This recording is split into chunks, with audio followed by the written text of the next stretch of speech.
오늘은 에스겔 말씀을 함께 나누고 있습니다. 오늘 본문의 제목은 생명을 건지리라 있는데, 처음 제가 본문 제목을 정할 때 생명만 건지리라 라고 지었던 기억이 있습니다. 왜 그렇게 했을까라고 고민할 때 이 본문 가운데 계속해서 나오는 단어들이 있습니다. 계속해서 나오는 단어들이 있는데, 그 단어들이 핵심적으로 이야기하는 것이 너희들의 믿음은 생명만 건지는 믿음이다 라는 것입니다. 오늘 에스겔은 하나님께서 강하게 하신다는 의미를 가진 선지자이고, 제사장 가문으로 남유다가 멸망할 시기에 활동했던 선지자로 알려져 있습니다. 포로 기간 하나님의 부르심을 받은 에스겔이 포로로 잡혀온 이들에게 그들의 죄악으로 인하여 예루살렘이 멸망할 것이다, 완전히 멸망할 것이다 라는 것을 선포합니다. 특히 오늘 우리가 읽은 이 14장에는 이스라엘 백성들이 조상들의 죄 때문에 자신들이 벌을 받거나 반대로 조상들의 의로움 때문에 우리가 새롭게 회복함을 얻을 것이다, 구원을 받을 수 있다는 착각 가운데 있었는데, 그 이스라엘 백성들을 향한 일침이 들어있는 본문이 오늘 본문이기도 합니다. 오늘 본문에는 4가지 재앙이 등장합니다. 기근도 있고요, 사나운 짐승도 있고요, 칼도 있고 전염병이라는 재앙입니다. 사람들을 죽이고 또 괴롭히고 멸망하게 하는 재앙입니다. 그리고 이 멸망하게 하는 재앙의 주체가 누구입니까? 하나님이 그들을 벌하셨다라는 내용입니다. 이 재앙들이 모든 것을 휩쓸어 버리고 그 땅을 황폐하게 하고 끊어버리는데 하나님께서 명령하신 일이었다는 것이죠. 그 누구도 살아남을 수 없는 것 같은 모습을 보여주고 있습니다. 그런데 이런 재앙 속에서 살아남은 이들이 있다고 한다면 누구냐? 에스겔을 통하여 말씀하십니다. 그들이 바로 노아와 다니엘과 욥입니다. 이 세 사람은 당대 의인들이라 불렸던 사람들입니다. 노아는 어떤 사람입니까? 우리가 창세기에서 보듯이 사람들의 죄악이 가득한 세상 속에서 살아온 사람입니다. 그리고 하나님이 세상을 바라보시며 탄식하고 내가 이 땅을 물로 심판하시겠다라고 결정하셨을 때 당대의 의인이요 당대의 완전한 자인 이 노아를 택하셔서 방주를 짓게 하셨습니다. 노아는 하나님의 말씀에 순종하였고 거대한 방주를 지어서 자신의 가족들과 하나님이 명하신 동물들, 그들을 하나님의 심판 홍수 속에서 구원하였습니다. 노아는 세상의 죄악에 물들지 않고 하나님의 말씀에 절대적으로 순종했던 의로운 인물입니다. 두 번째로 나오는 사람은 누구입니까? 다니엘입니다. 다니엘은 유다가 멸망할 때 어린 나이에 바벨론으로 포로로 끌려갔던 인물입니다. 하지만 우상에게 바쳐졌던 음식을 거부했던 이였고 하나님 앞에 범죄하지 않겠다는 뜻을 세웠던 인물입니다. 왕이 아닌 다른 신에게 절하지 말라라고 하였을 때 하나님께 기도하는 것을 멈추지 않았던 사람입니다. 어떠한 위협과 박해 속에서도 하나님을 향한 믿음과 기도를 멈추지 않은 신실한 사람이 바로 다니엘입니다. 또 한 명 더 등장하죠. 누가 등장합니까? 욥입니다. 욥은 온전하고 정직하여 하나님을 경외하고 악에서 떠난 자였다라고 평가받는 자입니다. 사탄의 시험임을 모른 채 자기가 받았던 그 고난들, 재산과 자녀와 몸의 건강마저도 빼앗긴 자가 바로 욥이었습니다. 주변의 친구들이 찾아와서 네가 지은 수문제가 있지 않느냐, 그로 인해서 벌받고 있는 것이다 라고 이야기했을 때, 정죄하였을 때에도 자신의 결백을 주장하며 하나님을 신뢰하였던 사람이 욥이었습니다. 모든 상황을 넘어서서 하나님의 주권을 선포하고 지혜를 인정하고 자신의 유한함을 인정하였던 사람이 욥입니다. 까닭없는 절망적 상황 속에서 끝까지 하나님을 신뢰하고 인내한 믿음의 사람이 욥입니다. 우리는 이렇게 믿음의 선진들에 대해서 등장하는 내용들을 보았습니다. 이들은 각자의 시대 속에서 어려운 환경과 어려운 상황 가운데 믿음을 잃지 않는 이들이었습니다. 이들의 행동은 주변 사람들에게 영향을 끼쳤으며 심지어 그들 가운데는 생명을 건진 일들도 있었습니다. 하지만 오늘 본문은 단호하게 이야기합니다. 어떠한 어려움과 어떠한 환경 속에 있더라도, 재앙 속에서 이들이 있을지라도 결국 자기의 공의로 자기의 생명만 건지게 될 것이다라는 것입니다. 자녀들이나 주변의 사람들을 구원에 이르는 것이 아니라 자신만 구원 얻게 된다는 사실입니다. 자기의 생명만 건지리라 하나님은 에스겔을 통하여서 말씀하고 있습니다. 그래서 저도 처음에 생명만 건지리라 라고 고민하고 있었습니다. 그런데 이 생명만 건지리라라는 말씀이 우리에게 주는 의미가 있습니다. 무엇입니까? 먼저 구원은 개인적이라는 사실입니다. 하나님께서 어떠한 고난과 어려움을 주더라도 그 일들에 있어서 구원하시는 것은 지극히 개인적인 사람들에게 있다라는 것입니다. 성도들과 대하다 보면 이런 사람이 있었습니다. 제 어머님이 서울 유명한 교회 권사님이시고요, 제 아버님이 유명한 장로님이십니다. 그분들이 새벽마다 기도하는 힘으로 제가 살아가고 있습니다. 그리고 그분들이 기도 열심히 하니까 저는 교회 안 나가고 성당 가도 구원 받을 겁니다. 네, 웃으시는 분들은 무슨 이야기인지 아시겠죠? 이들이 이야기하는 것은 무엇입니까? 다른 이가 나를 위해 기도하니까 나 구원 받을 겁니다 라고 이야기하고 있는 겁니다. 하지만 오늘 분명히 이야기하는 것이 있습니다. 구원은 다른 이의 기도가 있다고 해서 얻는 것이 아닙니다. 다른 이가 열심히 나를 위해 기도한다고 해서 내가 구원받는 것은 아닙니다. 무엇이 있어야 됩니까? 구원은 믿음의 고백 가운데 있어야 합니다. 구원은 다른 이들에게 있어서 있는 것이 아니라 지극히 개인적인 사건입니다. 나에게 일어나는 일입니다. 복음은 분명 모든 이들에게 열려져 있고 모든 이들에게 들려지는 것이 복음입니다. 하지만 이 복음을 듣고 믿음을 얻어 구원에 이르는 것은 다른 이들이 해주는 것이 아니라 누가 해야 하는 것입니까? 바로 나 자신이 믿음을 고백하는 것에서 있습니다. 지극히 개인적인 고백 가운데 있습니다. 하지만 아직도 많은 이들은 이 사실에 대해서 다른 이들의 공로로 인해서 내가 구원받을 수 있다라고 착각하고 있습니다. 조상에게 잘해야 내가 복을 받는다.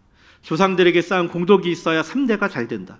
다양한 말들이 들리지만 그것이 다가 아닙니다. 구원은 그런다고 이루어지는 것이 아닙니다. 구원은 지극히 개인적인 것입니다. 내가 믿음을 고백해야만 생명을 얻게 됩니다. 우리가 읽은 말씀 속에서도 노아, 다니엘, 욥은 고난과 역경, 어려움이 있더라도 그들의 생명만 구원받는다 말합니다. 왜 그럽니까? 그들에게도 그 믿음의 고백이 지극히 개인적이었던 것이기 때문입니다. 그들이 가지고 있었던 개인적인 믿음, 하나님에 대한 확신, 어떠한 가운데서도 하나님을 버리지 않는 믿음의 사람, 그들이 오늘 본문 속에 등장하였던 인물들이었고 그들을 통해서 우리는 구원은 개인적인 것이다. 이 구원의 확신, 믿음을 가진 이들이 생명 건짐을 받는다라는 것을 알게 됩니다. 두 번째로 우리가 이 본문을 통해서 알게 되는 것은 행위가 아닌 믿음이 있어야 한다라는 사실입니다. 구원이 지극히 개인적이다라고 분명히 이야기하였습니다. 오늘 본문에서도 우리는 자기의 공의라는 표현이 등장하는 것을 보게 됩니다. 자기의 공의는 무엇입니까? 이 표현을 보면 이렇게 착각하는 경우가 있습니다.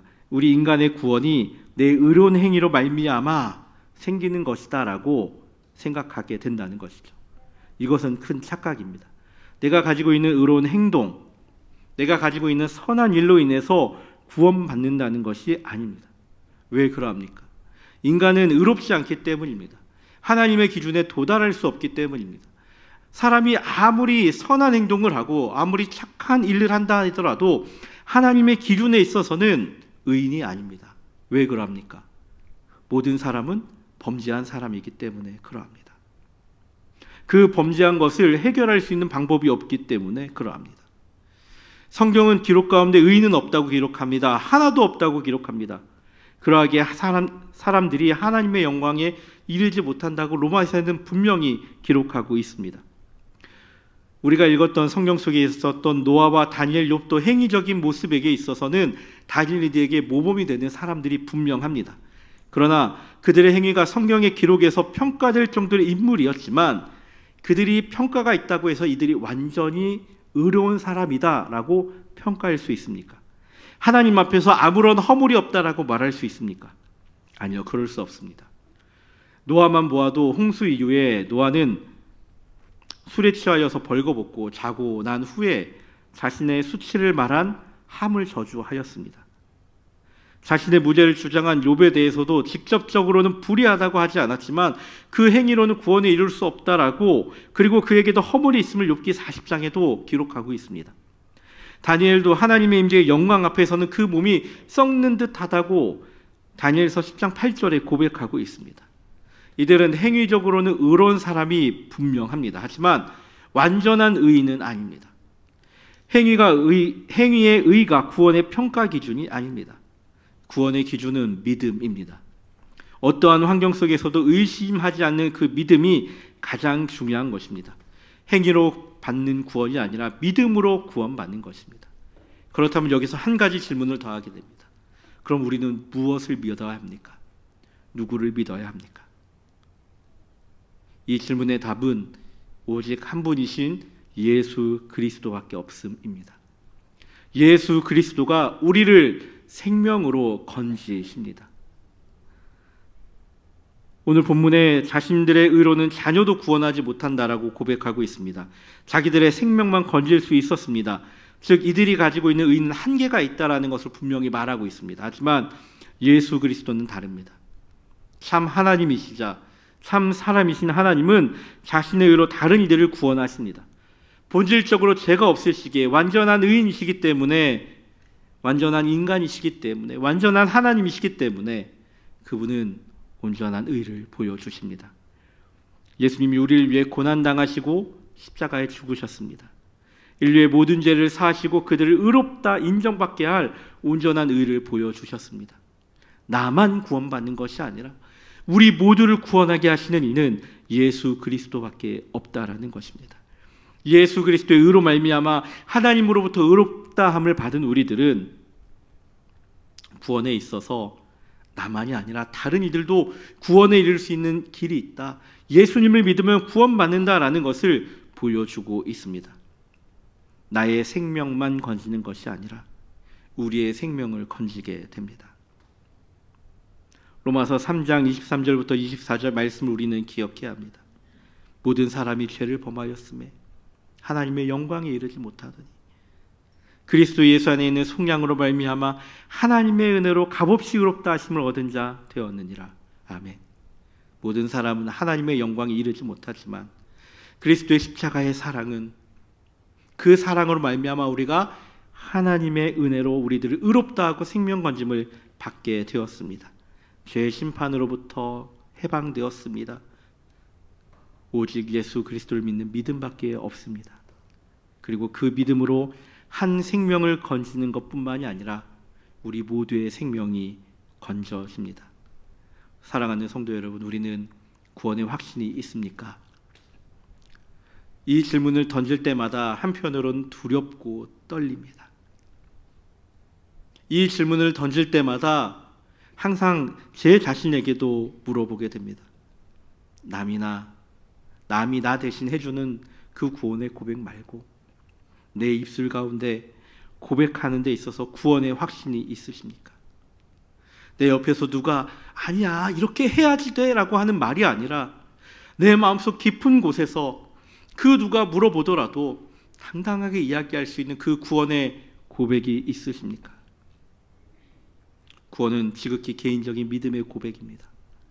그리고 이 믿음의 고백은 참 사랑이시자 참 하나님이신 오직 한 분이신 예수 그리스도를 나의 구주로 믿는 믿음 가운데 있습니다. 이 고백이 나의 믿음의 고백인지 되돌아보기를 소원합니다. 그리고 이 고백이 나의 자녀들에게, 나의 이웃들에게 전해져 있는지 돌아보기를 원합니다.